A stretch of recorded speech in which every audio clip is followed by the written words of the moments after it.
Welcome back to 4 Geeks by Geeks, a place where geeks come to geek out. As always, I'm Bozer. I'm T. And we're just vibing with you guys tonight. Unfortunately, we were unable to connect with our guest as previously planned, so we didn't want to miss the opportunity to just hang up with all of you. So that's exactly what we're going to do. We're hanging. I do look like I'm under a glow light. I can't get this damn light to give me a white light no matter how hard I try. Is that white? Because that's got to be a No, this is blue. That is definitely blue. I showed Sky the other day. The only way I can make it work is if I blind myself. Then it goes white, but then I look like I'm see-through. Yeah, the moment I dip to a point where you can actually not see the reflection off of my face, it changes to a color. Interesting. Yeah. Because there goes color, and then now it's reflection off my big-ass shiny forehead, and you can't see most of me. I'm making a note. Send T new ring light. Well, that's the issue was, this is the light that Britt sent me when my last one got fucked up, and it worked great, and then I accidentally changed the color, and I've not been able to, like, find the correct color setting again. She says, use yellow-orange on the lowest setting. Is that yellow-orange? Looks pretty yellow-orange. Yeah. That is the lowest setting. That looks more correct to what you used to be. I got a pimple coming in on my forehead, and I'm glad the reflection is blocking it, but it feels fucking massive. I literally haven't had a pimple in like 10 years. Kick rocks, you old fuck. Perks are getting old, you guys. I am old. That's the problem. I've had 2 this fucking week. Well, that's what stress will do. I'm up 6 pounds. I fucking hate it here. Have you gained weight?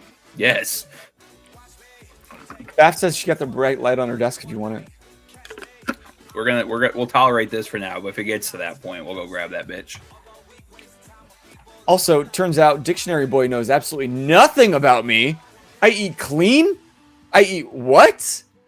I eat shit microwave food on the daily, ritually, religiously eat clean. You're very sweet to believe that about me. It's not true at all. I just thought we were lying today, to be honest. Beth's heavy as fuck. Man, y'all are not keeping this secret very well. I mean, it could be heavy as fuck for lots of reasons. It could be. Guys, how are you? Thanks for hanging out with us. It was a Monday. Normally it's a Geek Out Sesh. If you're just joining us, you're brand new. Thanks for hanging out. We do this each and every Monday with usually a brand new guest. That's a stretch. Each and every Monday, the Mondays that we do it. When we feel like it. And we remember to schedule people. And we don't double dip our own schedules. Listen. Listen. Can you see why we've been stuck at 700 followers for over a year? But this is our year, T. That's what we said last year and the year before. This is our year. That's always going through another midlife crisis. Let's do it. You know, we were swapping back and forth. I don't think it's considered a midlife crisis if it doesn't stop. I think I'm just in crisis.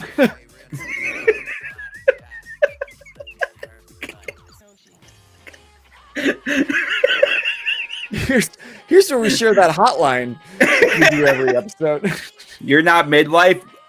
Based off my obesity levels, I'm very arguably at midlife. At this point, you're post-life.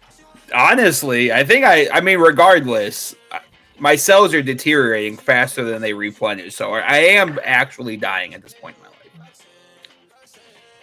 Who was supposed to be our guest? Our guest was and still will be one day. An amazing guy. He's bringing his TTRPG to life through a comic. He's on issue 2. He got the first fully funded through Kickstarter. He's on the second, also fully funded. But there's all the stretch goals. And if you saw our post today, you saw the art. It's amazing. The story is really cool. I'm really excited to get to know him and the process. This was going to be a short Geek Out Sesh because he had another podcast he was going to directly after this. So maybe he wised up and he thought, I'm going to pick one and I'm going to pick the better one. I'm going to have dinner instead. Oh, so you can self-deprecate, but I can't?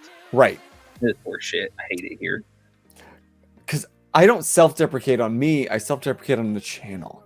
Don't make me out you, sir. There's a difference. So we're just hanging out with you. We got I got a couple games in the back pocket that we haven't done in a while. Also, remember T when we said we were gonna do this once a month and just go live, just ourselves and hang out and chat? But then we got so many guests on the line. I was like, well, I don't want to put anybody off. And then, I ran out of guests. Well, funny enough, I think I have several Mondays available. What? I said, thankfully, I have several Mondays available. If you ask me to do anything else on any other day of the week, you're kind of shit out of luck. Well, it's a good thing we only go live on Mondays. I work Thursday, Friday, Saturday, and Sunday. This is a working man. Unfortunately. Also, T, Farrell's and Decent met today. This is horseshit. I hate it here. I'm convinced if I ever message Decent, like, yo, I'm in Chicago, let's link up, he would just leave me on red. He would not. He 100% would for the lulz. Because what would happen, like, yo, I'm in the city, and in his brain, he's like, I'm not going to respond back yet because it would be funny to leave him hanging. And then he would straight up forget that he left me hanging, and then I would leave, and they'd text me and gaslight me saying it was my fault. That's a good friend. He's a great friend. Love him. He's a great guy. Very talented. Great streamer. Check him out. Decent Studios. Can we still give shout-outs on here? I don't know if we can. Yeah. Is this comic by chance Mars CVS? I don't think Mars has CVS, guys. Not yet. Just wait. Elon Musk will give it to us. If you met Madcaps, you're close. And yes, just for fun, I'm dropping the Kickstarter in the chat. Go check it out. Goes It's back. a high-action historical fiction comic that begins with Carmen Gentile, a reporter embedded in troops within Afghanistan, investigating a mysterious power figure, unbalanced power in the Middle East. Seems very political. I'm in. Wait, Madcaps? Mark VS. I'm assuming it's gonna be Mark versus MARCVS. Okay, because I'm like, that is. Oh, Marcus. The V all. is a U. That's how it's written in the net. Gotcha. Yeah, so Marcus by Scott Polachek. I'm like, that's not at all what the research that I put in about today's guest. Oh, no. Sorry. I was talking about Dictionary Boys, what he had posted. Yeah.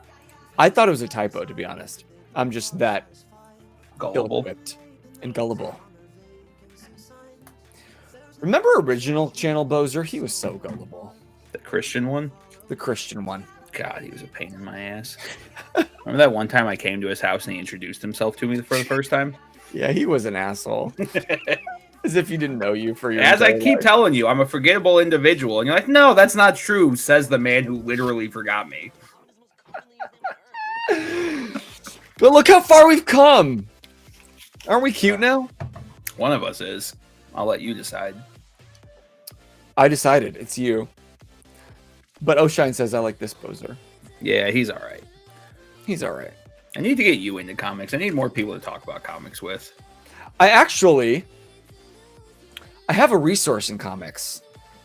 Not a close resource yet, but one day, if I can win him over, will be a very close resource. Has a massive comic book collection. Gave me a crate, like a. I'm looking at it, but I can't reach it. Like a Welcome in, Tupperware. Mary Jane. Bozer does need to read more comics. Hey, Mary Jane, welcome to the chat. Yeah, I've got a selection that he picked for me. I'm just a slow fucking reader. That's my problem with comics. You could just and left books it. in I'm general. just slow. Yes. Yes. But anytime I've tried to read a book, anytime I've tried to read comics, like it takes me ages. Obviously not as long with a comic because they're shorter. It's only But- 32 pages. But I've got the Red Sun, Superman sitting over here. That's the first one I started with out of this crate.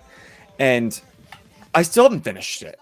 Like, I don't know why. When I have free time to just sit and do nothing, I know I'm going to fall asleep if I pick up pages to turn. It's so funny because I'm actively reading 3 different omnibuses right now. Plus Right. my single issues every week. But we're just built different. Physically, mentally, spiritually. Nah, not spiritually. Yeah, probably not on that one. Used to, not so much. Okay, so what omnibus are you reading now? The one that's next to me is Gotham Central, which is this pretty boy. And this is obviously about Gotham, but it focuses entirely on GCPD and not Batman and the Bat Fam. So it's all tales from, the GCPD and all the bullshit they have to tolerate. Did the show Gotham have anything to do with that? I think it would be Gotham was probably based off of Gotham Central. I think Gotham Central came out in 2009. Was that about the same time that Gotham came out? Or, I have no idea, to be honest. No, sorry. Gotham Central ran from 2002 to 2006. Oh. And then I'm currently reading Scott Snyder's Batman, which is New 52, and then Batman and Robin. That doesn't have a dust jacket, so I don't know who that one's by, but I don't like that one so far. So okay, let's say I want to get into reading comics. How do you find the time? I work from home for now, so I read in between tasks. But no, for me personally, I kind of choose whatever book I want to read at the moment in time. I usually read 2 or 3 issues in a sitting, and it doesn't take that long to read them. Because you got to think realistically, you're not reading exposition, you're not reading setup, you're literally reading chat dialogue. Right. That's it. Why does it take me so long then? Probably the ADHD, if I had to guess. I get distracted by the pretty pictures. And so look at the pictures. My favorite book in the library, I used to remember growing up, I'd go back and get the same fucking book. And it was basically this, like, every page you turned, the story shifted, but you saw like the cutout of a giant, it looked like a dollhouse, but it was a big haunted house with lots of different rooms. And so every page you turned, you saw the people in them doing, like, moving forward in their own personal stories in that room. I have no idea what the fuck you were talking about right now. Okay, picture a picture book, no words. Oh no, I can picture it. I've just never heard of this. I mean, it's a children's book from What was it called? the 90s. I don't know. But I knew where it was. And so I'd just go back to the kids section, find it, grab it, check it out, and take it back home again because I just needed to read that. But it had no words. And that kind of explains. Was it the so much pop-up about me. haunted house? There was no pop-up. It didn't pop up. Well, that's less interesting. Oshan, I want to read the Star Wars Mara Jade by the Emperor's Hand. Do you know anything about that one? I have not gotten into Star Wars. I'm not a fan of Star Wars, but the Star Wars extended universe and all that extra stuff is the stuff I actually like, and none of that's canon. So I have a hard time diving into Star Wars. Like, I want Grey Jedi stories, and every time that I want to talk about, I'm like, Grey Jedis aren't canon, and fucking neither are purple lightsabers, so fuck off. Are they really? Grey Jedis are not canon? No, they are not. That's all extended universe, or whatever that their fandom uses. Really? What up, DSB? But yeah, no, Star Wars is strictly based off of you're good or evil. There is no in between. Which, again, is flawed because you have characters like Mace Windu who have used powers focused off pulling through the dark side, but still being able to walk that line. Right. Ahsoka is technically a Grey Jedi. Is she actually a Grey Jedi? Like, are they saying that is finally canon? Because anytime I talk about it on the internet, people on Reddit yell at me and tell me I'm fucking stupid and to kill myself. Well, the internet is such a warm, welcoming place. By the way, Baff, don't act like I missed your comment. 80 of them ADHDs. Yes, what is Bozer drinking out of? What am I drinking out of? Well, I'm so glad you asked, Mary Jane. This you can find at Curation by Kira on their Etsy, past guest here on the show. Do we have a link for them still? Maybe use use command Curations by Kira. See what happens. Fuck, I don't know. Because sometimes I update them, sometimes I leave them. But it's actually really great, 3D printed. It's a dice roller as well. You can throw a dice in the top, comes down here. I got the Cthulhu included with a life tracker. That came extra because it's awesome. But they have an amazing Hobbit version. They've got a castle. They've got all kinds of cool shit. This Hobbit one is pretty dope. The Hobbit one. And also you can get ones that are, instead of a cup holder, it's a snack holder. So it's like, it honestly looks like a dog water bowl, but it's big enough and you can put your snacks in there. And your dice do not fall out when you drink. I've tested it. That was something important to them. It's a respectable thing to pay attention to. Yeah, because they play real D&D. But if you missed it, you can always look back on our YouTube or podcast. Check it out with them. They're doing cool things. I'm curious on your take on this. Their next idea were what they end up calling them, like hinge homunculus or portal protectors. Basically, they were tiny 3D printed little creatures that they're so small and they have like a magnet in the bottom. They sit on top of your door hinges. Oh, that's kind of fun. I like that. It's like, because you run out of space. So where else? But now I'm curious because she's obviously printing filament. So I'm curious how much detail is coming into those then. Because filament is not known for detail. They've got lots of different printers. I don't think it's just filament. I think they have resin too. Let me look it up. Curations by Kira. Links in chat. Oh, duh. Because everything that I'm currently looking at is for sure filament. Obviously not rolling out that she doesn't use resin. Oh, and their magic crates are super cool. It's like an all-in-one DM box. Oh, and they also sell the STLs. That's cool. Good on them for sharing that with the world. Anybody that sells an STL, or like our previous guest, Niels Beardfoot, is a leather worker. He sells the patterns. I miss printing so much. I still haven't set up my 3D printers. I swear if you don't get your life together. Listen, if you don't have your life together at 40, there's no reason for me to have my life together in the next 10 years. Make it 5. No, wait, how old are you? 30. Yeah, that's right. You just turned 30. Yeah, make it 5, bitch. Yeah, but we're rounding up at this point, so. Okay, so you're 40. No. You round up based off 5 or not. So you're at 35, so that means you're basically 40. I'm not, so I'm just 30. Basically 40 going on 26, says a random person we talked to at C2E2. I don't think that's a good mental compliment that you're trying to give yourself. How is that not a compliment?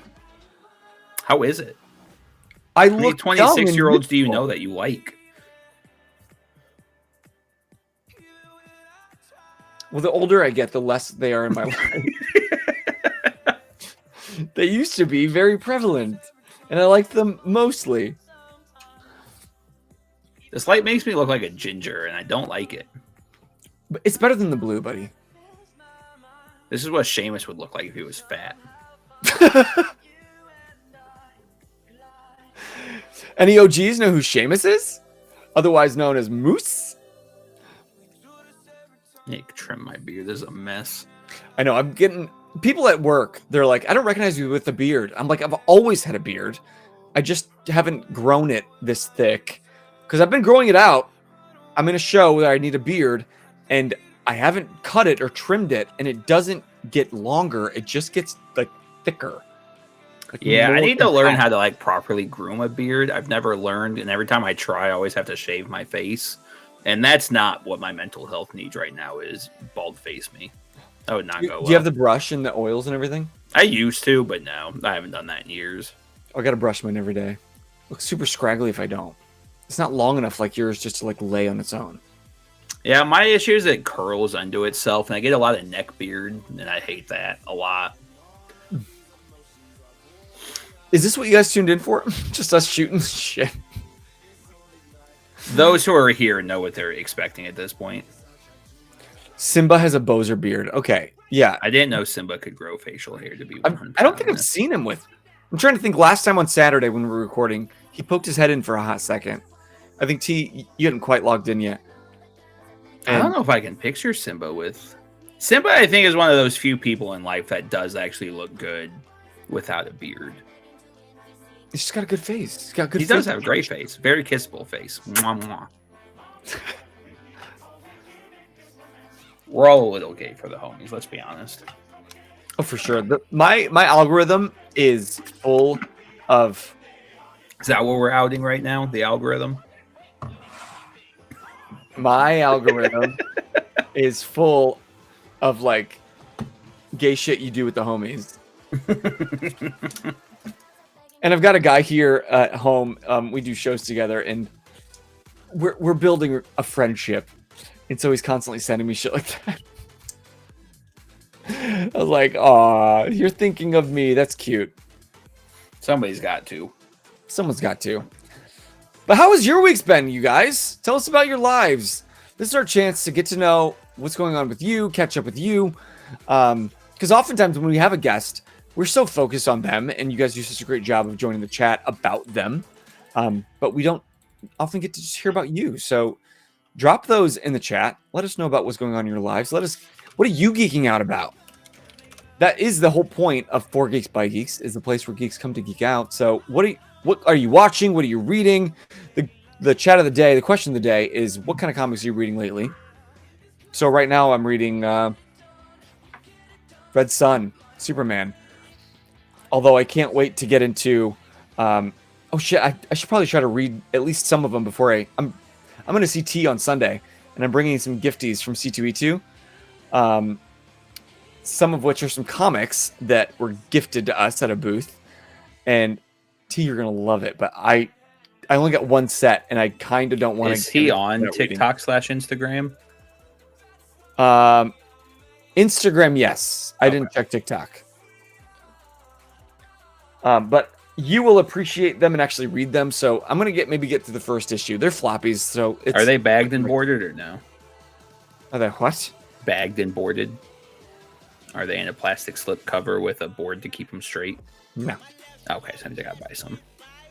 They are living rent-free in this C2E2 bag. Yeah, I can't be tolerating all that. I got 4 boxes of comics, and every one of them bitches is bagged and boarded. That sounds like a torture. I don't do it. Don does it for me, and that's why I will continue to give Don all my monies, because I don't have to do it. Who's Don? My comic book guy. At Okay. the Comic Signal here in Grand Rapids. What a guy. That's where you get your weekly pulls. Mm-hmm. I think I'm How currently many- sitting on 23 a week. Or I was 23 a month. gonna ask. 23 a month. Let's see. How does that break down to weekly? All right, let's actually we can discuss this. Because I use upcoming comic books. So I use League of Comic Geeks to track how many issues I'm getting every week. So tomorrow, Wednesday. So Wednesday, I'm picking up Batman Hush, or Batman 159, which is Hush 2. Absolute Wonder Woman. Watch that. Absolute Martian Manhunter. I gave up on Superman. That shit's been mad boring. X-Men number 15. We've got G.I. Joe number 6. G.I. Joe. We've got Power Fantasy. Sounds If you want me to get on these tangents, we will. But let's get one thought at a time. Werewolf by Night number 9.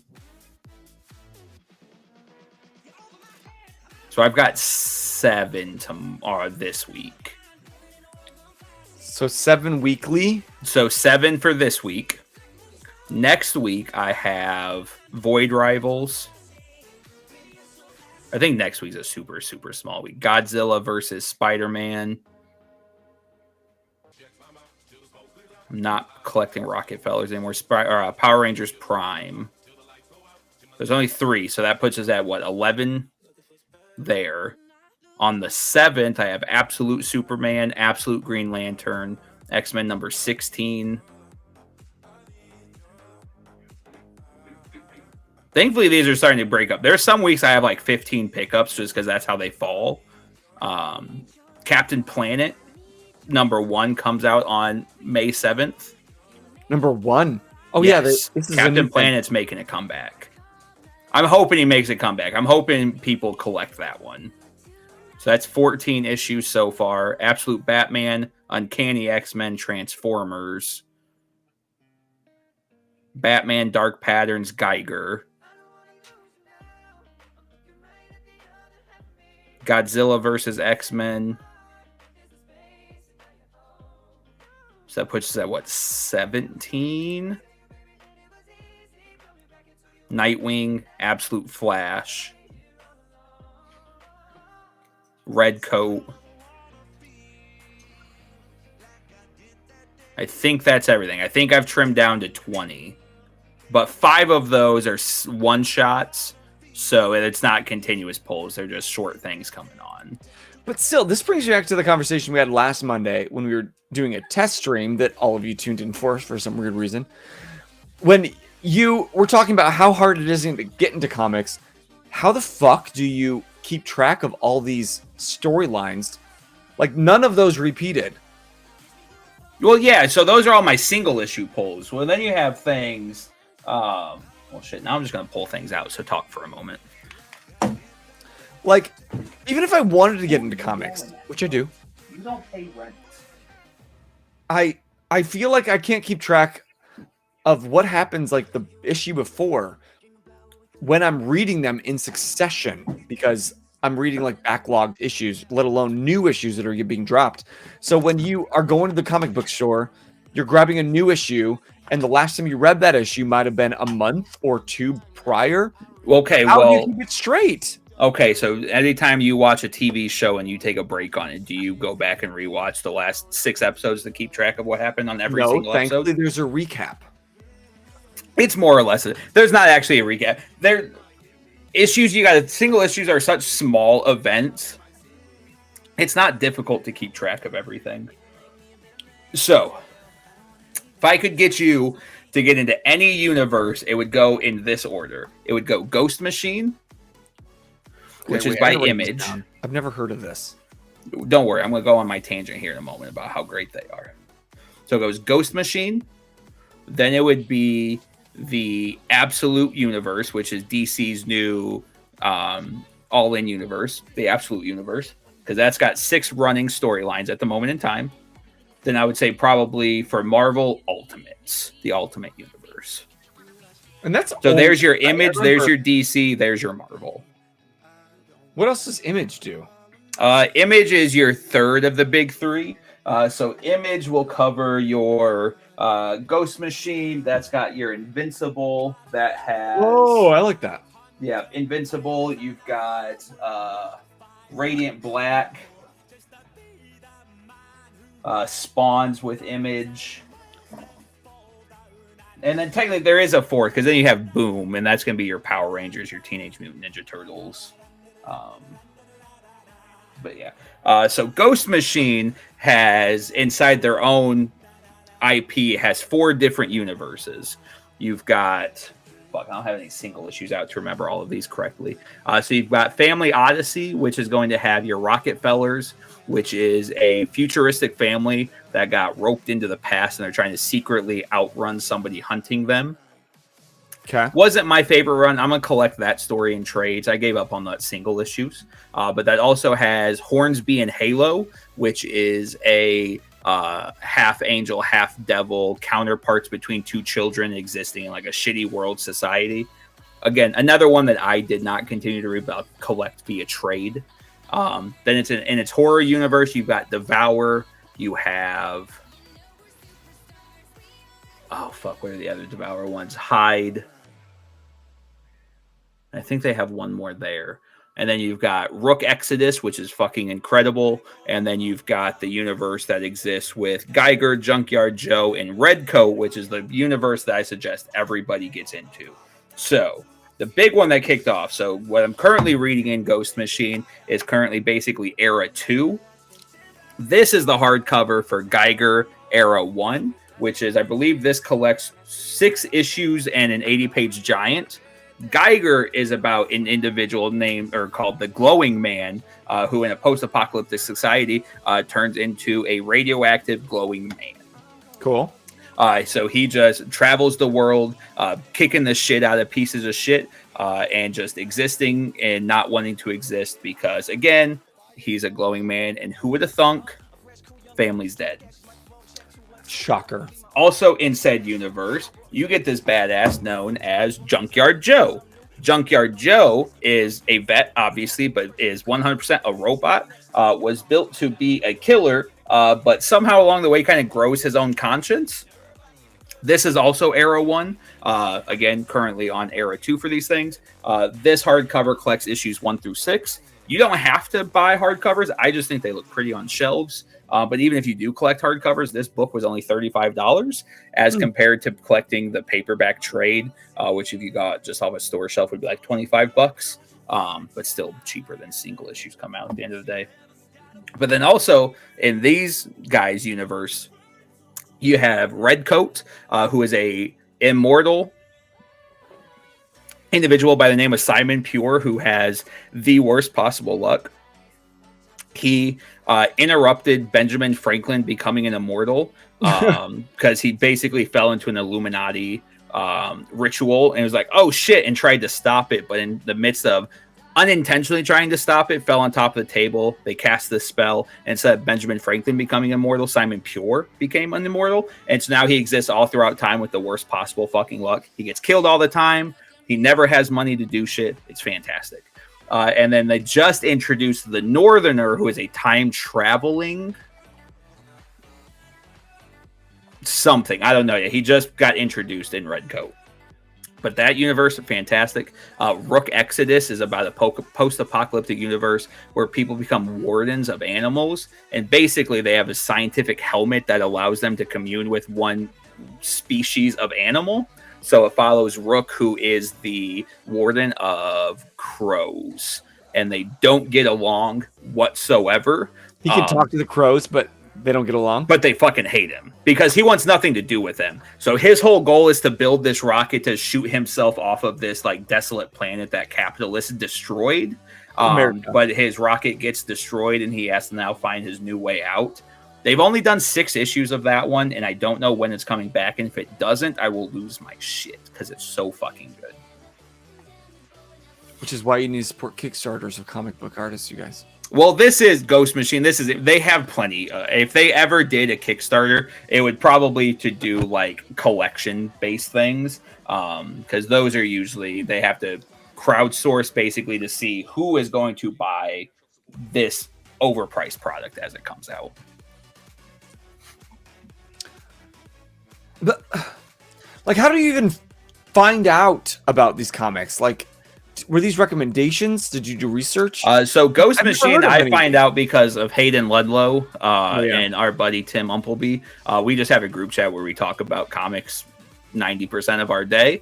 I am not very good about keeping track of comics. The only comic that I think I have found myself and tried putting other people onto is Power Fantasy, which is going to be the inverse of any superhero comic you read, because instead of there being a bunch of supers in the world, it's a conversation based off what if only 6 people in the entire world had superpowers and how that would intertwine with like global policies and like checks and balances amongst them. It's fucking incredible and it's so goddamn good, but I can't get anybody to read it. Hey T, so he can hear us. Our guest joined us. Whoa. I think we might have had a what's it called? Time zone. Time zones do be a thing and something we probably tend to forget about. So, you guys, we have our guest tonight. How exciting. Because we know that he's on a short time stream because he's about to be on another podcast after this one. We're going to bring him in. Very excited, very glad. If anybody's in the chat, this is DM Ray. He is creating an indie comic based on a previous TTRPG campaign that he did a decade ago. How many of us have loved our TTRPG campaign so much and just wish it could be immortalized and shared with the world in a grander way? True. And he's fucking done it. So please, everyone, welcome our guest tonight, Mr. DM Ray himself. Welcome in, my good man. I feel definitely very, very embarrassed now because the time zone issue was on my end, but I'm glad I'm here. Good. That's for sure. Better late than never, I guess. Hey, we figured it out, and that's what matters. You were not the first. I was worried. I should be more clear. Like in our emails, I'm looking back and I'm like, okay, I did Your say email was Kids clear. This It's one was Kids on me. I've been juggling a lot of time zones lately, so because you're egg on my everywhere. face, not yours. You're doing the whole circuit. That's huge. We're proud of you for that. Oh, thanks, man. By the end of April, I will have from January 1st to May 1st. I will been on. Right now, the number is 54 podcasts. That's wild. Whoa. It's a lot of fun. I'm an extrovert, so it's Okay, good. I'm in my element, so there's no problem on my end. Well, that's a good thing. It'd be terrible if you're an introvert trying to force yourself into doing these types of things. Which I we've was had on the show crying in enough. between podcasts all the time. You're like, okay, a little more cocaine, and then here we go. Oh boy. We don't endorse doing cocaine on this show. No, we don't. whatsoever. No, we don't. I have the rival. I have Pepsi. There you go. I don't know if you can make a Pepsi-ane, but I have Pepsi at least. Okay, so just to be clear, before we get further, you have a hard out by in 45 minutes for you, correct? I have a hard. Let me just double check. I got to double check this. He's got so many podcasts. I'll do the Canadian thing and apologize. All right, we got plenty of those in our lives. Yeah, we do. 9:50 your time, so approximately 45 minutes or so.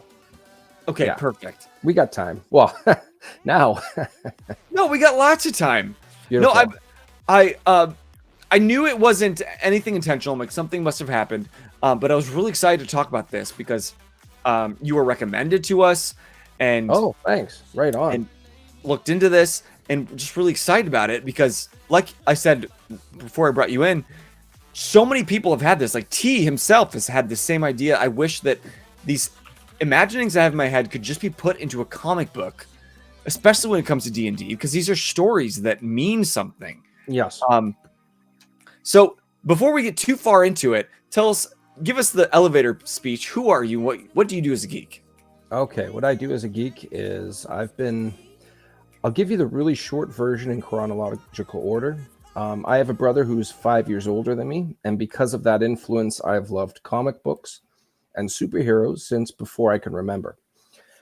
I had the privilege, being born in the mid-'80s, I had the privilege of seeing all the He-Man reruns, the Transformer reruns, Masters of the Universe, and then obscure stuff, Silverhawks, Brave Star, and so forth and so on. And I had the privilege of being in the era where comic books, toy companies, and cartoon companies combined forces to make parents' wallets bleed more. As you wanted the Spider-Man toy, and this is a comic book too. I love this cartoon, Incredible Hulk. I want to see that comic. Right. Incredible Hulk was my brother's favorite.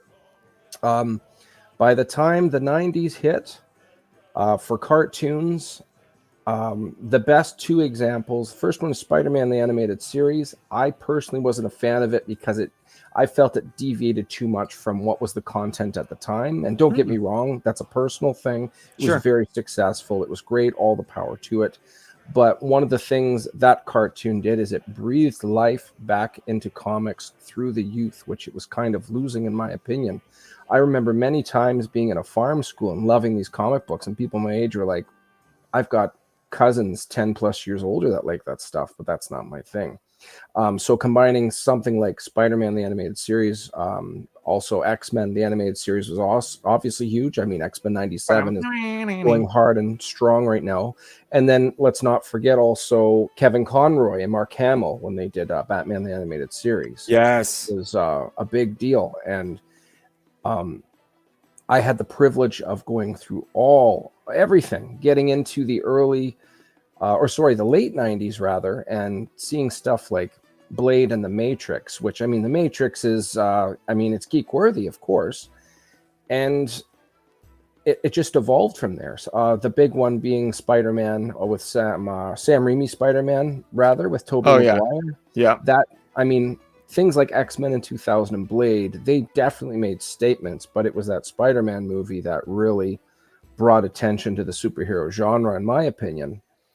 And I just had a really cool time growing up throughout that. I mean, and it wasn't all great. I mean, Marvel definitely had its woes in the mid to late 90s in their stories, and Image definitely shook things up in the early 90s, and there was definitely with comic books, an adjustment, I'm going to call it, where, and don't get me wrong, the art was awesome, but it became a little art heavy, and the stories, it was a little lopsided in regards to balance of story and art.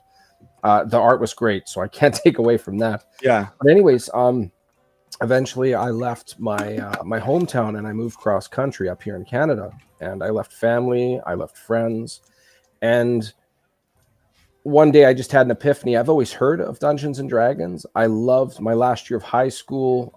My friend and I, we went and saw Fellowship of the Ring in December of 2001, and that had a big impact. I love fantasy. I love the concept of it, and being away from everybody, I needed excuses to hang out via webcam. I said, let's just play some D&D. I think that would be fun. I've never played it before, and that, like you already said, this is over 10 years ago now, and I made this realm. There was no modules. I did it all homebrew. It was very ambitious. I bit off a lot, but I definitely chewed through all of it. And eventually we had this cool lore, and we had a bunch of different campaigns rather in this same world. And eventually, being established wife and a family, I have a good day job. You just consider hobbies. What would I like to do with my free time, kind of thing. And I wanted to just express these stories in a different way. I loved comic books, as already stated earlier, and I wanted to just kind of express this story accordingly. This is my first time writing, and I've never been on the creative side of a comic book before. So for me, it would be very arrogant and foolish, in my opinion, to say this is going to be monthly, ongoing. This is going to be the best thing since sliced bread. I just wanted to make a mini series, which was loosely based off of one of the very first stories that my very first D&D campaign was based off of. So each issue, the whole story takes place overnight. It has a beginning, middle, end. Each issue is an act. And it's just about these four friends meeting back in their hometown. And there's just this random outbreak of the undead. These four friends, they're able to help stave off this problem, but one of them is inclined to believe that it has something to do with a local drug called weave, and the story goes from there. If I had to summarize it, like you were saying, let's say it's a medieval fantasy version of Scooby-Doo, like an adult version minus the dog, in a medieval fantasy theme, dog. told through the medium of a comic book. Anybody out there, the older you get, there's circles of friends, or at least one friend you don't get to see as much. And if you're passing through their city, you get to see them for 5 minutes. Your very inner child is recharged. And I don't know how else to put it, but I thoroughly believe that every human being can relate to this once they start leaving their adolescence, and especially leaving their 20s. These things happen. And this book is an homage to that level of camaraderie. I love that. You're doing great, by the way, with no precursor. Usually we get a green room where we get to like hang out and like prep you, but clearly you are a professional in the circuit doing 50 plus. Well, he has done that pitch 51 times now. I'm sure. So. So kudos to you. Thank you. It's been great. I've loved all of the talent. Like I've already mentioned, this is my first time writing. It's up to the readers to decide whether my storytelling is good. But the one thing that I had control over is what talent was expressing everything, what talent I attached to it. So I only wanted things that I felt were worthy of the industry. And when I say that, that doesn't mean the best or worst talent. What that means is something that's a good fit. You could have Picasso can make millions of dollars through his work even today, but that would look bad in my book. That's not a good fit. So the people I got on board, I'm really happy. We're jiving very well. My publisher in New York, Philip Russert of Philbo Publishing, you go check out. He's got a Comic-Con right now. I'll just say this in a couple of sentences here, just because he deserves the shout out. He has a book. It's if you can imagine Clint Eastwood from Gran Torino, and take that character and put him in Nobody with Bob Odenkirk. It's basically a grumpy old man versus the mafia, and there's a twist in it you don't see until the end of the first issue. I've read all five, the script for all 5 issues. I wish I could say more, but look up the the anybody listening right now, look up Papa via Kickstarter. It's running right now for the next, I believe, 19 days. It's worth having a look, and I guarantee you by the time you're done the first issue, you're going to say, shut up and take my money. I need to see the next one. Huge cliffhanger, and I wish I could say more. But this is you said this is not only was your first campaign in D&D, but now this is your first time writing. Like, this is 10 years ago. What made you 10 years after that campaign think, I need to immortalize this, or I need to bring this story to life? And not only that, but through a comic book. Well, I love comic books, and I've always wanted to just express. I need to just get it out of my system. I don't know how else to put that in a clear way, but it's just like a shark that needs to swim. It's just like any creative person, if they can't get out of their system and it stays bottled up, it's a tough thing to just sit there and fester. You got to get it out. You got to get it on paper. I've never considered myself a professional writer or anything in that respect, but I needed this expression done. As you already pointed out, in a lot of these tabletop RPGs, you can have this really cool thing that happens, and then it's an inside joke amongst the six of you, and it dies, and that's it. And I felt these stories were a little more valuable than that. So I just went out of the way. I spoke to town on social media, and to my surprise, I got a lot of people saying yes. My colorist, for example, Dan Kemp, my main colorist, he did all the interiors and many of the covers. Dan Kemp's colored late 90s, early 2000 Marvel Knights, including Daredevil and Punisher during that run. He's also colored the John Romita Jr. era of The Amazing Spider-Man. That was right around the Civil War time or just before it in the early 2000s. But another one, and this is huge, is he's colored over 100 issues of Spawn, basically 50 to 150. And shit. This man, the level of intelligence he has in regards to light and color, I'm baffled. So when you see those covers, it's either Dan or his brother Dave, who's colored many issues of Spawn as well. These guys, they're on. The best way to put it is they're world caliber colorists. Right. I've had cover artists, Harv Salteras. He drew the first year of volume 2 of Ghost Rider, where Dan Ketch took over as the writer. If you guys watch the two Nick Cage interpretations of Ghost Rider, regardless of the quality of the movie, Nicolas Cage plays Johnny Blaze. Johnny Blaze version of Ghost Rider looks very different than in the movie. That's actually taken off of Dan Ketch, that version of Ghost Rider. The reason I'm pointing that out is that design that Nicolas Cage is wearing through CGI. Yeah, the guy that designed that look is the guy that did a cover for me, and it was just a story in my head. These people have had like passive influences on my childhood for literally decades. Mm-hmm. And I've said this on other podcasts. This is the equivalent of having like an Elvis Presley or Kurt Cobain performing a song that you've written. Like, it just, even now, baffles me that I just ask these people. They say, sure, who am I? And they just, this talent, they're willing to, I don't want to say risk their reputation on me, but they're just, I'm a nobody. And they're like, sure, I'll put my brand on that. I'll put my metaphorical, if you will, fingerprints all over your product. Sure. Jeez, why do you think they said yes? Was it the story itself, or they just need something to do? Because clearly they're very talented. So it's not like they're hard up for work.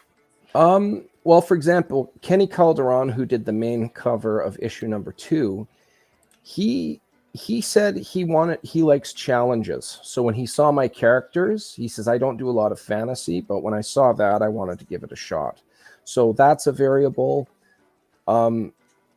In some cases, people just love doing commission work. Well, you could do commission work or you could do a cover. For an artist, a cover is a statement. Commission work, don't get me wrong, it's really, really awesome. Mm-hmm. But in a lot of cases, I want you to make this for me. It hangs up on the wall. If it's a cover, many people are going to see it. So there's an understandable variable there. I'm sure there's many other reasons, but at the end of the day, I got a lot of people that said no, don't get me wrong. But for the ones that did, wow, man, I'm humbled. Yeah, you hit the jackpot. Cool. Yeah.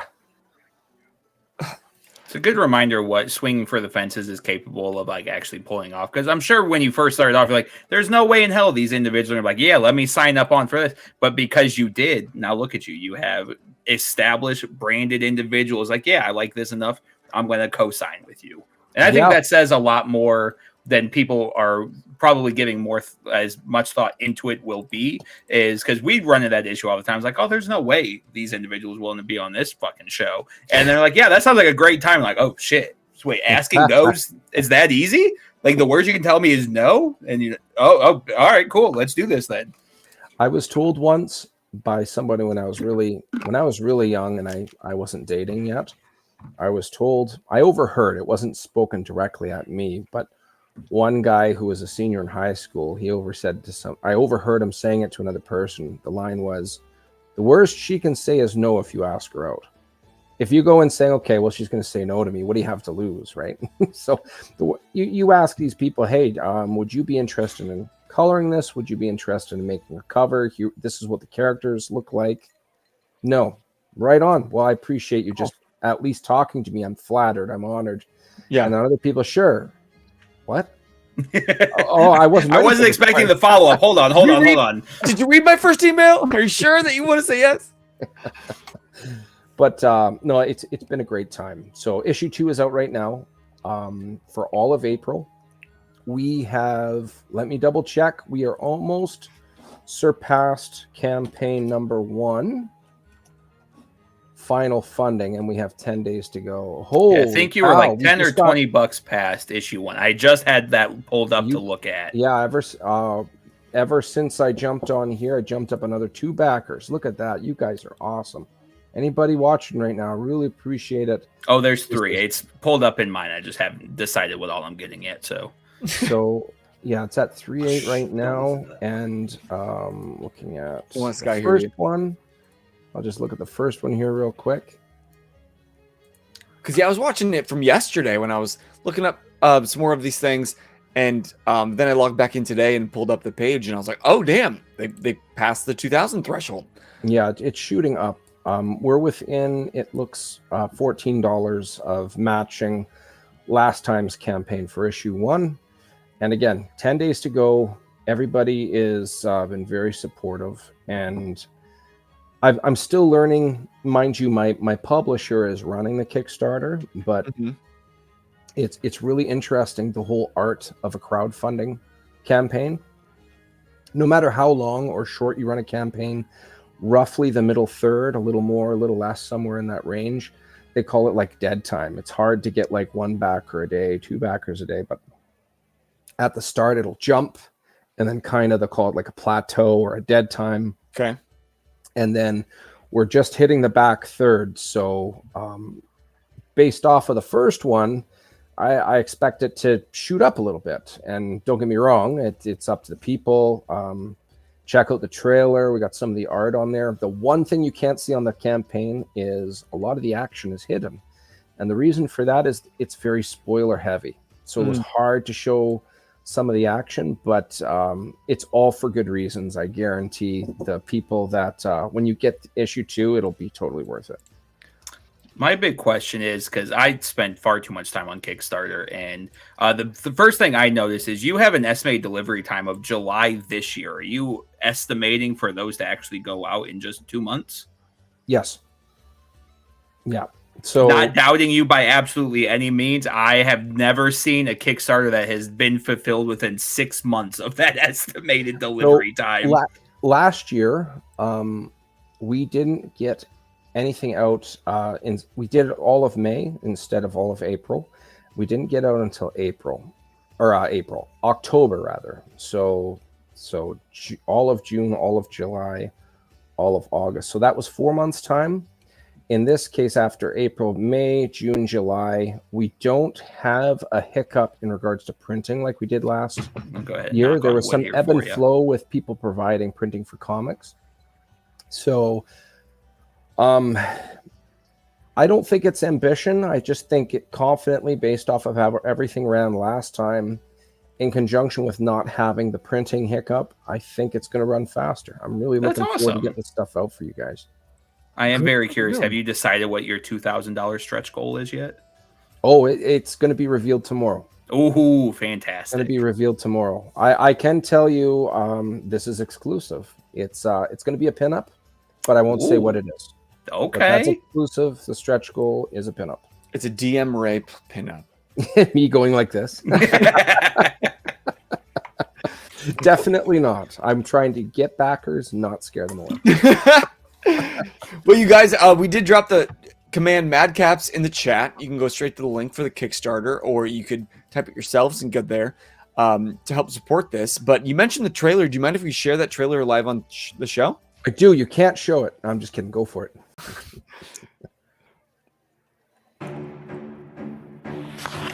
After Chazgo and myself received a surprise visit from Dunnan and Madrakas, we were able to help the local guards stave off the beginnings of an undead outbreak. I recognize one of the fallen creatures to be an addict to the local drug, Weave. After following a lead, the four of us were able to track down a group of bandits transporting the drug. Fortunately, we were able to control the situation, and Dunnan has a gift with aligning perspectives. You get to choose which of my friends here you are going to speak to. If not, I'll pick for you. We had no idea that this was the beginning of a very long night. Okay. So shout out to Cable Foster and Michael Towson, who did the voices. The main voice there that Cable voiced is Sarlacc. He's the dwarf of the group with the green hood and the goldish colored battle axe. And the little guy that was voiced by Michael Towson, that's Dun and Eni, the little half dwarf, half gnome. One of the tiers, you can actually play D&D, a one-shot with Michael Towson. He's a professional dungeon master.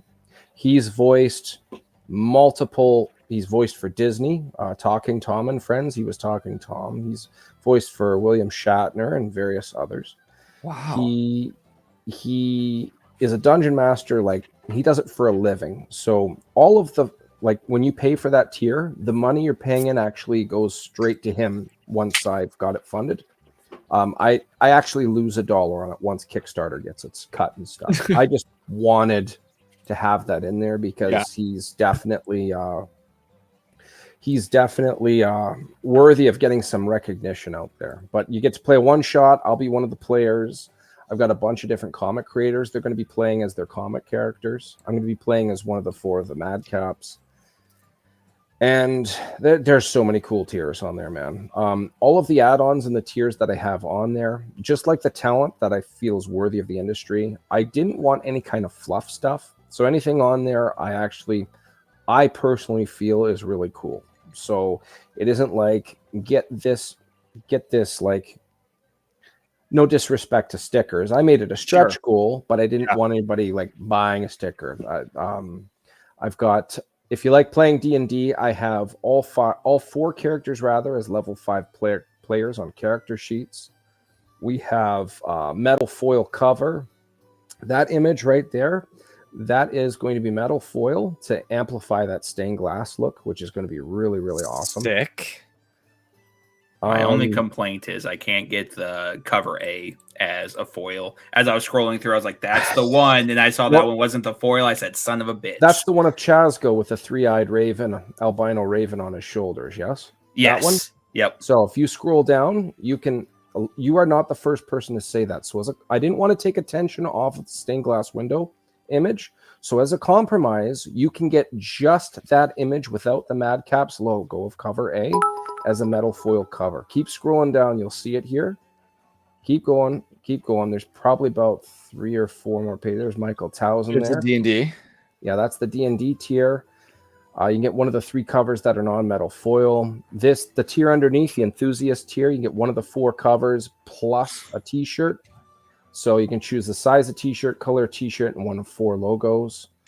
You can buy all 5 covers. We call it underneath that, it's the fireside cover, which you can get a plush tapestry, we're calling it. It's just a blanket, but it'll look really cool hanging on your wall. Plus tapestry sells much better than blankets. Oh my god, I will say. But those 4 images there in that tier, the bottom 4 there, that's all content from campaign 1 and campaign 2 here. So you see that one of Madrakis with the red cape. You will see it later on. So the man who painted that, that's John Zalesnik. Remind me of that later, and we'll talk about it. Somebody actually backed the Ultimate Collector's Teal, which I'm flattered. Nice. So you get all 5 covers, the Sean Langley pinup. There's a bookmark set, all 4 character sheets, a map of where the story takes place, a t-shirt, and a blanket, all in one lovely combination. Us Canadians like our blankets because it gets cold up here. A week ago, there was still snow on the ground. It's all gone now. So. We're in northern United States, Midwest, so it's not quite like I get you North Dakota, but it's still cold. I'm just north of North Dakota. Okay, I'm in Indiana. We're slowly filling up the Canadian provinces for all of our friends. We've got our West Coast friends now. We got the Dakotas covered. We're working our way over for having every part of Canada in our community. We got some Buffalo friends, which is basically Canada. Right on. So you can get an add-on of issue 1's digital copy if you want to catch up. There's a catch-up tier as well. There's a better look at the map I mentioned. Ivywood is in the bottom right quadrant. That's where the main city takes place, or that's where the main story takes place. That's the city where this outbreak happens. There's the Sean Langley art. Sean Langley drew that up. I was mentioning Dan Kemp, the Spawn artist, the colorist. The two of them, they got skills, man. Physical copy of issue 1. The only cover available for issue 1 is the main cover. All of the branch off ones I do have but not available for this Kickstarter. This pinup poster, if you like black and white, I actually have the original of that hanging up in my office as we speak. Sick. Some people like the black and white. Now, you were mentioning getting this metal foil. You can get this poster. I felt that was a good compromise. You're not buying the entire comic twice, so it actually costs a little bit less. It doesn't even have the Madcaps logo, so you can see the art colored version with that metal. It's comic print size. It'd be a beautiful piece framed. I think that is a statement of its own. Shout out to Jay Sloan and Dave Kemp, who worked on that together. There's the bookmarks of various different images from this campaign and the last. There's the character sheets that I already mentioned, and they're all level 5 characters. They're loosely based off of the characters.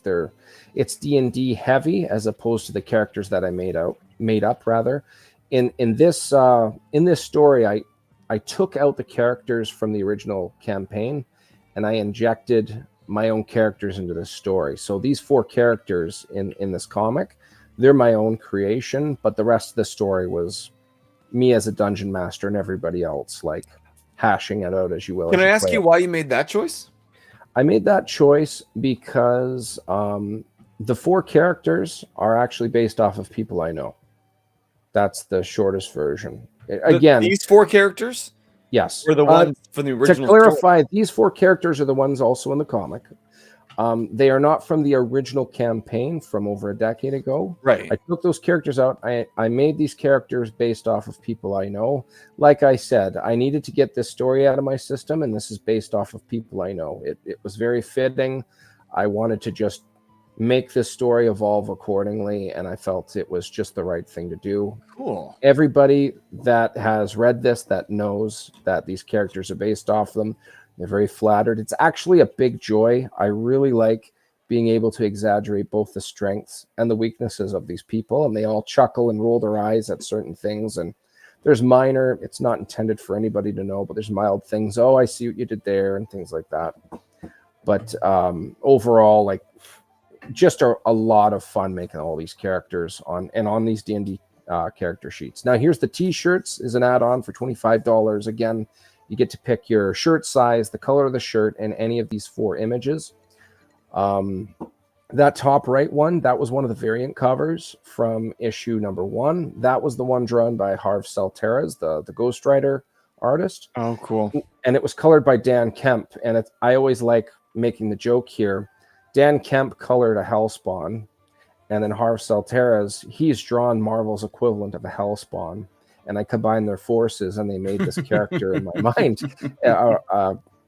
This beautiful work of art. I'm just so happy I got to, like, it wasn't even intentionally on my bucket list, but it went in, crossed off into my bucket list already. Guys, your plush tapestries. Yes. So that bottom one, that the two on the bottom left and right, they're both done by Jenna Stark from New York. I mentioned the Sean Langley pinup art, which you can also get as a plush tapestry. The one on the right is made to look painterly style. It's digitally done. And that was a variant cover for issue number 1. The one in front and center, that was also a variant cover for issue number 1 of Madrakis. That is hand painted. That is not digital. That is not AI. And what's so significant about that, as I was mentioning, the artist John Zalesnik, he's painted. You guys old enough to play NES back in the day? Nintendo? Fish. The original? Okay, so you know the game Shinobi? Okay. So John Zalesnik made the cartridge art for that game. Okay, That's that's cool. He's painted for Magic the Gathering, Warhammer 40K, and he said yes to paint this for me, and I was Crazy. just beside myself. You can get that larger than life hanging on your wall if you want. Ugh. And you unlocked a stretch goal. Yeah, we've unlocked 2. The first one, it's just a humble one to start. This is a die cut corner sticker. It'll look good at the bottom of like a laptop or a binder, depending where you want to put that. Bottom of a mirror would look good as well. It's based off of the main cover for issue number 2. The second stretch goal, which I've already announced to you guys exclusively, is going to be a pinup. Going to be pinup art. I'm not going to say what it is, but I will guarantee you, based off of even the conversation we had, you will definitely appreciate it. And here's the thing. If you guys back now, you get all these stretch goals. So that pinup art, you get it for free. It's thrown right in there. So one of the things about stretch goals back in the past for Kickstarter was always, can we get people to back it, and like, can you get others to share so we can get more?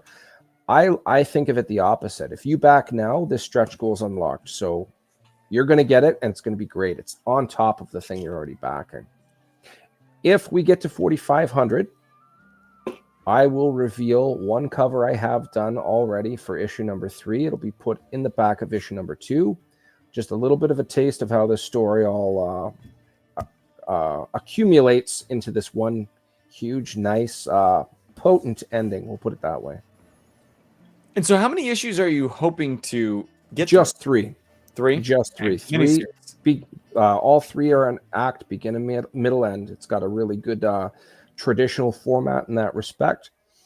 It's supposed to feel like a day in the life. So it like I mentioned, it's about revolving around the theme of camaraderie. You guys parents at all? So if you've got a little one and something really bad happens and you're on the sidewalk, you're going to be focused on, how do I keep my kids safe? Yep. If you're a little younger and you don't have kids, it's going to be like, how do I not look stupid in front of my friends? So there's little dynamics involving that. This issue number 2, as you see on the main cover, it shows them walking into a path going into some wilderness. There's a lot of overgrowth. It's not commonly used. Essentially, what they're running into is the main headquarters of the distributor of this drug. At the end of issue number 1, they're actually not sure if these 2 concerns are mutually exclusive. They're not sure if they have anything in relation to each other. They suspect halfway through issue 1, this must be connected. But by the end of issue 1, there's a little bit of a curveball, so they're not sure. They're able to press a couple of individuals and find out where this... pardon me, I got the hiccups here. I drank my Pepsi Cane too quick. Pepsi Cane.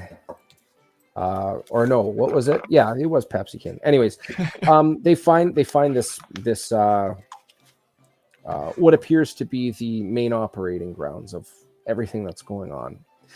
Another cool thing about this is actually a good segue. These characters, they're not the mightiest in the realm. if I was 7 and were to make up a superhero team, they'd would probably not be be good. all infallible, and like they could all do like probably suplex the sun if they wanted to, that kind of thing. Right. But I wanted them to feel a real heavy gravity. In the first issue, during that outbreak that happens, 3 of them almost get killed, and they're actually saved by the guard. And I've said this in the podcast, it's the equivalent of like Captain Kirk getting saved by a bunch of red shirts. It's almost humiliating. Now, mind you, they're just happy to be alive. Going into the second book, they're going into this. If this is a compound with illegal content or very sensitive, expensive stuff, they're obviously going to have hired muscle. So in the second issue, they actually have a conversation amongst themselves. For me to paraphrase it, when do we call it quits? When do we accept that this is way above our pay scale? And I think that was very important, as opposed to being some type of, look, how are they going to beat the bad guys this time? It's just a matter of time. In this case, are they going to live? You don't really know. I'm curious about, like you said, this campaign came from 10 years ago. It was your first one. You homebrewed it. Like, what was the inspiration for the story originally? Like, why was this the thing that you put forward as your first homebrew? Did you have any other influences? Was this just kind of exciting to you? The main influence, because this was my first time playing D&D, I had to look up like mechanics and understand combat and various other things that happen during the game. But I also had like a monster manual. So I look through monster manuals and I draw inspiration. By the end of it, I tried to keep it simple. I liked the concept of this undead outbreak, but I wanted to try something different. So through this campaign, okay, well, in issue 1, as reflected, Sarlacc, the dwarf, he says, I recognize this fallen creature that used to be one of the junkies I sent to my church. Sarlacc being a devout dwarf, a wild man of the woods. And he investigates the body and finds there's no bite marks on it. So that's where they originally start to think, are these things related? Is this patient zero, essentially? And I like the idea, like zombies have been done a lot. I'm not saying they're overdone. It's a very popular concept. And I just wanted to have a mystery of, well, what if it is something to do with drugs? Like, what if you, instead of a zombie bite, well, what if you, there's no syringes here, but let's pretend there's syringes. Bam, you're now a zombie. Like, that's an interesting concept. Or maybe, what if it's bath salts again? I literally was afraid that when bath salts were happening, I was like, this is the end, you guys. This is the end. Well, one thing I knew is it gets really, really cold here in Winnipeg. So you just got to get out into the cold, and everything like freezes up, and then you can like start hauling out all the frozen bodies if there's zombies. But I've seen 28 hours later. Or no, wait, 28 days? No, wait. 28 hours? No, what's days, and now there's 28 years coming out. what? Nah, that's not the one I'm thinking of. 28 Days of Night. Oh, the vampire one. Yes. Yeah, that is definitely something. They survived just fine. So you still have Just fine. vampires That's a way to put to it. deal with in Winnipeg, but maybe not zombies. Yeah, that movie was definitely something. That was, I liked the concept in that case. Okay, no sun. Now what? You just take out one variable and it completely alters your take on the whole genre, right? And in this case, okay, what caused this outbreak? Nobody knows. And the other thing that drove these 4 individuals to investigate, in Ivywood, if there's anything contagious, they burn the remains. So after everything was downed and slain, you have all these bodies. They're all thrown on carts, hauled out of the city, and burned accordingly. So it's not like you have a lot of evidence. These guys didn't have a lot of time. Okay, well, everything's getting burned. As Sarlacc mentioning, I do know a couple of this individual's friends. I actually sent them to my church to sleep this off. And they go to that church to see what the heck's going on and ask some questions. And it's really neat when, again, you put in a new variable. Okay, is this drug making it? By the end of the comic, they're actually not sure. There's some incongruencies in some of the evidence that they've taken in up to that point. This is like, again, I come back to the fact, like, I know that T has mentioned in the past wanting to bring a story to life through a comic. Like, walk us through, anybody that's listening either live here in the chat or back on YouTube and podcast that's wanting to do the similar thing. Walk us through that process. How did you get this started? What sort of obstacles did you run into that you weren't even aware of at the time?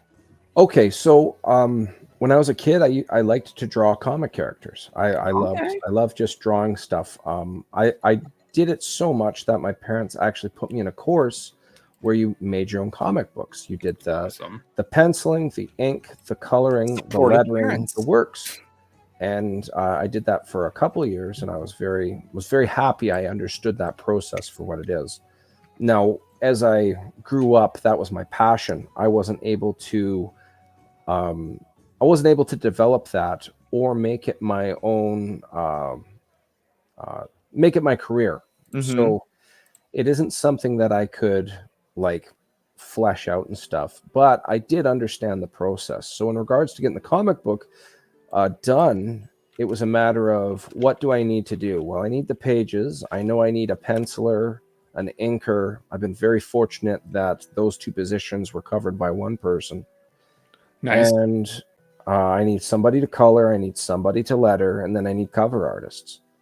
And then eventually I found a publisher. Shout out to Philbo Publishing. I already mentioned his book Papa, and he's done a lot of the legwork for me in regards to running Kickstarter, fulfillment, and Phil has been nice enough to offer, when I have it as a trade paperback, he's in distribution now, so my book looks like it's going to be shipping out to a lot of LCS across North America. I'm very flattered over that. So in regards to a game plan, I had a rough idea because of my, we'll call it training leading up to making this plan. I consider myself, when it comes to making a product, I consider myself very methodical. I would go as far as saying I'm very careful. One of my biggest fears is something not being understood, or I didn't communicate it properly. So if I'm going to execute something of this severity, you already pointed out, I actually did it. The only reason I had the gall to do it is I was very prepared before I started asking these individuals. I already had the script done. I already had all of these things in play. And now it was a matter of, would you be interested in this? This is what I have so far. You would be filling in this position. I would hate it to be a scenario of, sometime in the not too distant future, would you be interested in making this thing I don't have full details on? I would get a lot more no's that way. I'm sure. Which I'm sure most of them, that's probably what they get a majority of the time is, hey, I've got a great idea. Yes. That's just an idea, though. And because of that, if I was prepared, the people I was asking would at least know I was serious. And being a rookie, like, who am I in the comic world? That's the only thing I would have going for me. If I was organized, I know they would be more inclined to take a shot on me, because it wasn't all fluff. It wasn't all up in the air. Yeah, I saved up the money and being like, we negotiate the price. Okay, half up front. Okay, paid them right away. And then when it was done, boom, paid them right away. The only thing I could control was all the variables, so they knew what was going on. That way it didn't feel like something sketchy, no pun intended, of course, or anything that was like, this might fall through. This ain't falling through. And I just wanted to make sure that they, although I'm not a professional, technically, I guess I am a professional now, but although I'm not a seasoned veteran in the art, they would know that I was going to treat it as serious, because I was dealing with people worthy of veteran caliber. So this is what you're getting from me. Okay, cool. And we just go. Yeah, I'm reminded of a quote that a friend of mine loved, and it's called, "Luck is when talent and hard work walk in the door." And you sound like the perfect example of those things. Is you have this great story, but you didn't just like hope that it was enough. You came to it with all the hard work that you put behind it. And you didn't just get lucky that people said yes. They said yes because of both your talent and hard work that met them at the door. Yeah, for me, I looked at it like the percentage of getting a yes from all of this talent was very low. My mindset was, what can I do to sweeten the deal on my end as much as possible? Okay. So I do agree with what you're saying. Yeah, I was prepared, and I was in the right place at the right time for a lot of this stuff. But when you hear the phrase being in the right place at the right time, that means you're actually trained for when the right time comes. If you're not ready for the right time, it doesn't matter if you're in the right place at the right time. You have to be prepared for it. So again, script, these are my plans, negotiate price, go from there kind of thing. So, like, on this journey that you've been going through and bringing your story to life through comics with such an amazing cast of talent behind you, what has been like the most fulfilling portion of it, if you were to be able to pick one? I could pick a couple. The first one that comes to mind is actually having that issue in my hands. After the fulfillment for issue 1 was done. First one. It looks like the real thing. It actually looks like something that belongs in a local comic shop. It actually, if you put it next to that cover for issue number 1 drawn by Jimbo Salgado, he's drawn for like Batman Unhinged and various others. If you look him up on social media, he draws a lot of Galactus, and don't get me wrong, I'm not saying that as an insult. It's just he has a lot of Galactus, and it's really, really cool. Mm-hmm. Miles Morales, he's done like Weapon X, like really cool stuff. That next to something else that people really like, if they have a specific monthly issue they like, it looks like it would be in the rack next to it. And for me, I'm like, wow, this is a real thing. This is legit. It looks like something that I can definitely get behind, and it doesn't look like kudos for trying. It looks like something like, wow, this person actually, like I already mentioned, I got things I felt were worthy of the industry, and to have it in my hands for the first time, it just really hit home for me. Up here in Canada, we have moose, and or grizzly bear. You guys get grizzly bear. Mm-hmm. You always hear those creatures are big, but when you see one for the first time, you weren't ready for it. It's it's big, you know. And then when I got this book in my hands, wow, this is real now. Like, my goodness, it actually looks like a comic. It wasn't like an art piece that I put together when I was 16 for art class or something. And look at this cool thing. Look at all this hard work I did. It looks like adults were being adults and did something and made a living off it. And it's really, really cool. I'm really happy so far. Are they full 32-page comics or? These ones are 22. 22s? I actually had a conundrum with this. Originally, I wanted it to be 2 issues. So that would have been like a 33 and a 33 approximately. But my problem was there was really cool stuff going on. And if I crushed it down into 2 issues, where do you break the pacing at? There's pacing. There's also, it takes attention off of certain things. My interior artist for issue number 2, Victor Medina, one compliment he gave me is he very much appreciated being able to, like, you mentioned pacing already, and that's I guess the best way to put it. It isn't just action all the time. There's times for highs, there's times for lows. But if I kept it within 2 issues, a lot of those lows would be taken out, and it doesn't give you time to make the action feel like statements. It just feels, you get numb to that after a while if that's the only thing you're getting. So it's actually in 3 issues, and it feels properly paced now. So it's issue 1 and 2 are 22 pages each. Issue number 3 is I believe 24. The scripts are already done, obviously, but there's a little bit of refining still to do. But all in all, it's been a really good time, that's for sure. And seeing that it's going... Oh, I'm sorry, go ahead. I was just going to say, I can appreciate for that pacing issue that it feels more like a D&D campaign. Because that's a good point, yes. Like, when you're playing, it's not just action. Like, you have those moments where you're just talking, like, processing what you just went through and what to do next. And Yeah. knowing that it came from a D&D campaign, if those were missing, I would think, is this really the campaign that it was? Realizing it's already a very synthesized version of what it was Yes. at your table. But I can appreciate those moments because it feels true to life. Yeah, like one thing after that outbreak that I mentioned in issue number 1, there's literally a panel with nothing being said, and there's just the 4 of them, the guards, looking around with a bunch of dead bodies around their feet. Yeah. And there's times you show and there's times you tell. In that case, well, this is terrible. Yeah. Now what? And then you see someone getting hauled off in the cart, and then you see Sarlacc. I already mentioned the dwarf. He's looking at this cart, and then Dunnan comes over and talks to them, and then they talk for a bit. And I know a couple of this fella's friends, this person that's now dead. Would you be okay to why can't I use the words? Accompany is the word I'm looking for. Would you be okay to accompany me? I'm going to go to this church and see if they actually slept this off. So it makes sense not to have action at that point. Yeah. These are people that are sitting and thinking. They're not continuously, mindlessly reacting, doing these really cool poses and action scenes.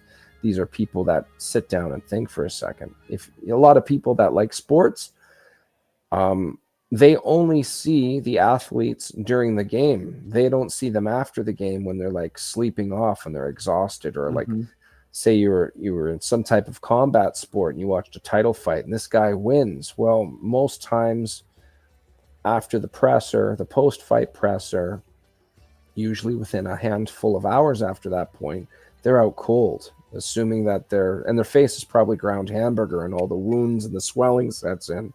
You don't see those things. But during this book, again, these are not invincible individuals. They actually have to make assessment of what just happened. Okay, well, what the heck's going on here? And I think it was very important for people to be able to relate to that, as opposed to too much action would just be numbing if that's all they're seeing all the time. It's an important thing to let these things breathe, which is a big issue that I've seen with like up and coming comic artists and everything, because they always want to push out a one shot or a single issue. And I actually ran into this issue this last week. I read Godzilla versus Fantastic Four, just a basic one shot. And I think it was the first time I ever finished the comic. I was like, this might be the worst comic I've ever read. and I'm not going to call out the writer, because the writer's well known. He's very well established. But it was one of those things, because it's a one shot. It didn't have a statement. There was no reason for anything to have happened, and there was no time to breathe whatsoever. So it's this massive catastrophic event, and then it's suddenly over, and you're like, why? What was the purpose of this entire thing?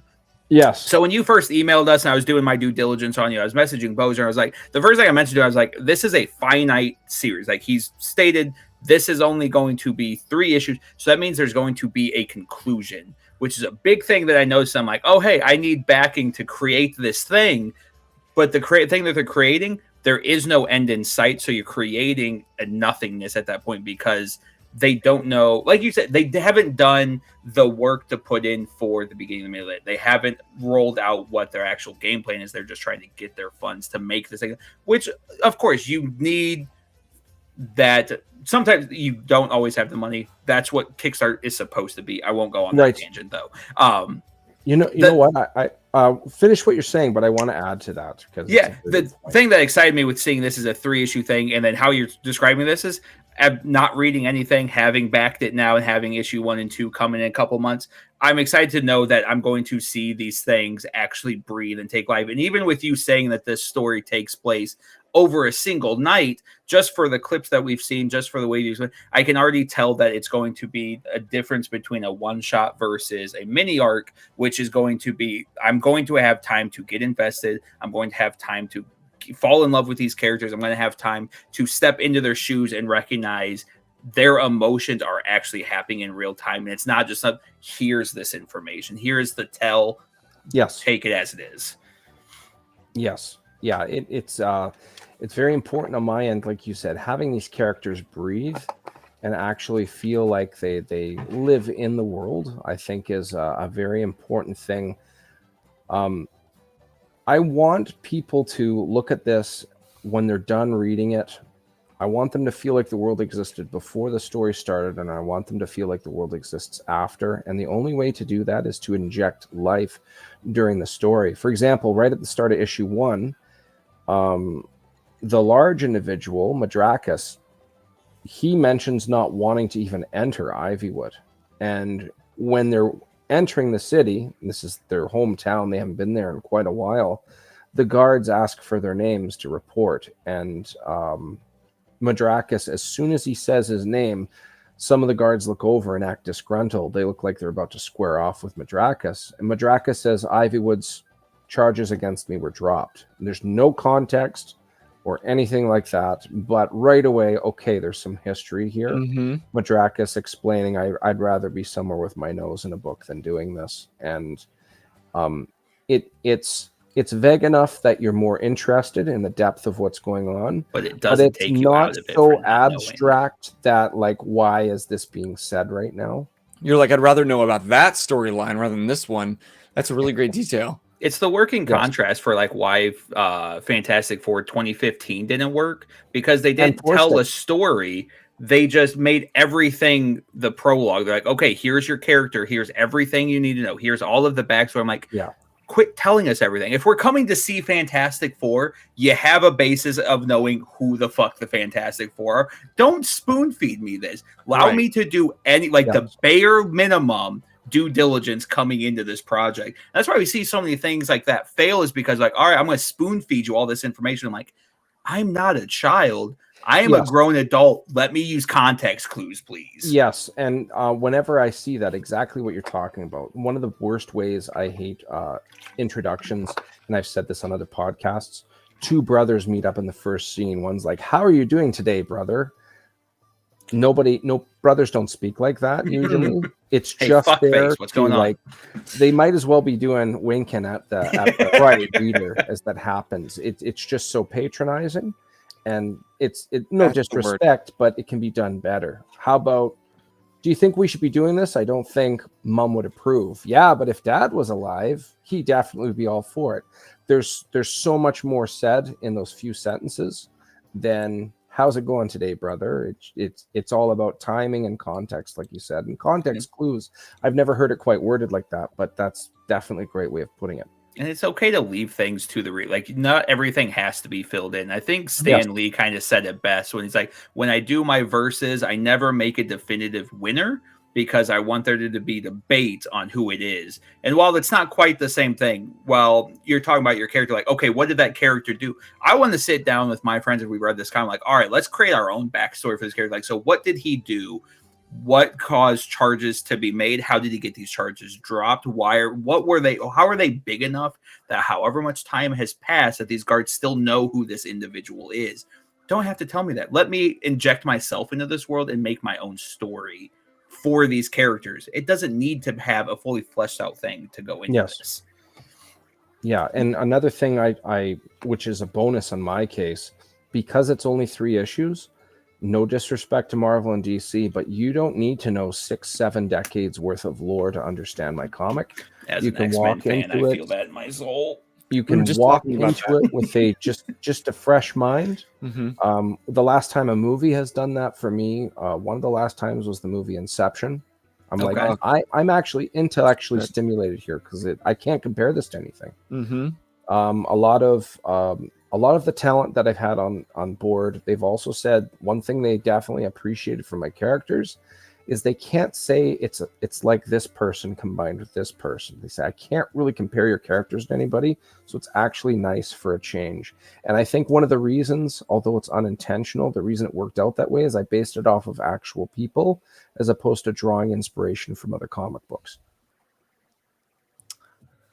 And is that where you kind of got your story writing from? Was it like this history of reading comics? Because like you said, this is the first time that you've ever written anything, and yet it sounds as if it's you've already built it in a way that is subject to the reader knowing exactly what the reader would want. So I guess from what I've known about you in these last short few minutes is it's exactly what you would want to read.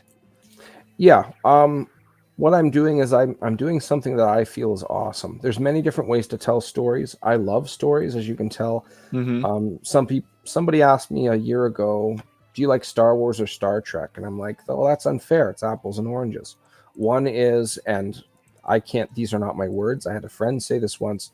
You can have Star Wars, which is like everybody's going to gang up and take down the Tyrant King, that's the original 3 right there. Mm-hmm. And Star Trek is like everything's established. What's a day in the life like?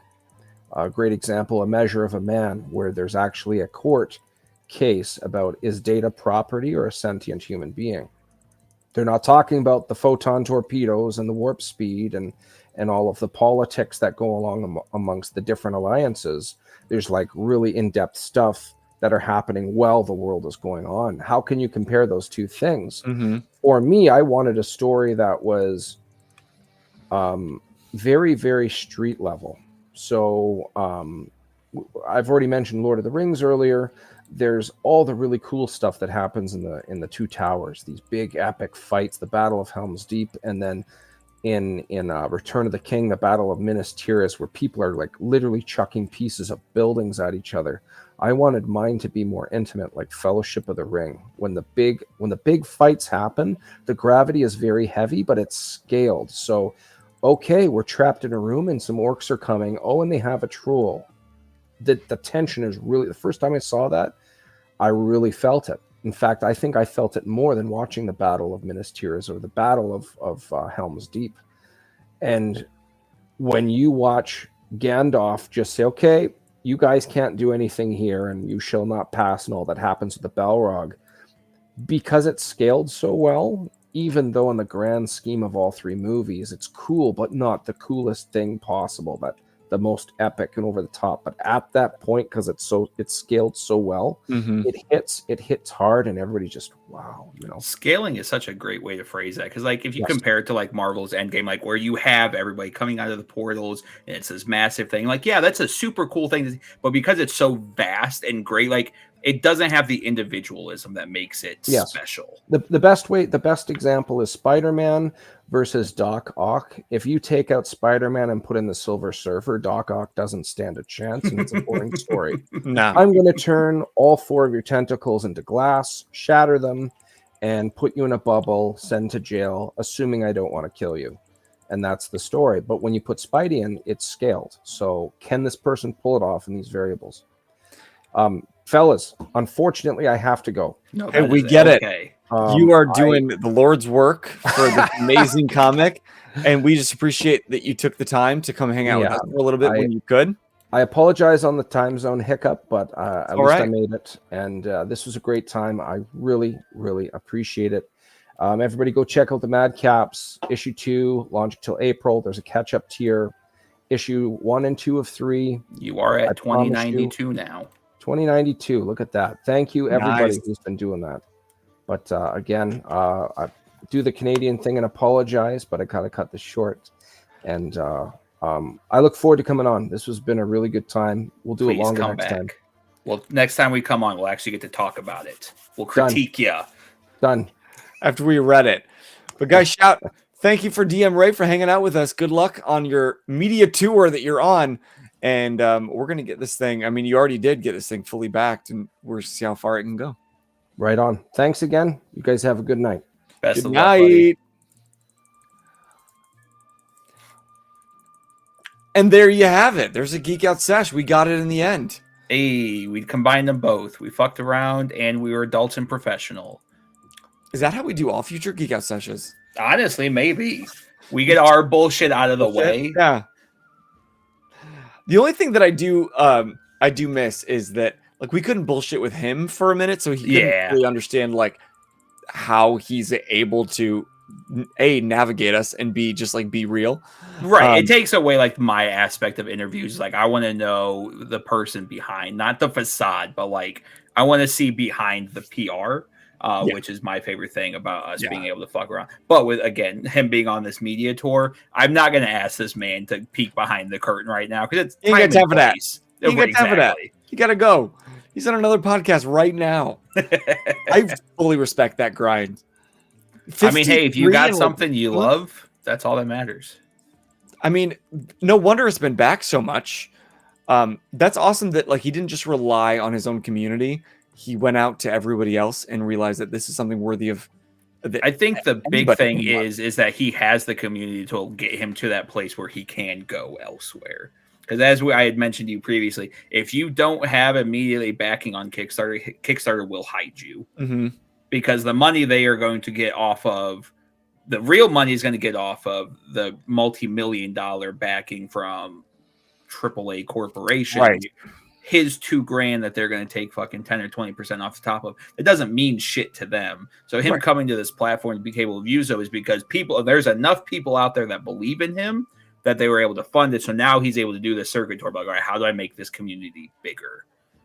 No, but I appreciate that I'm learning a lot more about Kickstarter because we've got a lot of guests in the past about Kickstarter, and they've have a different level of experience.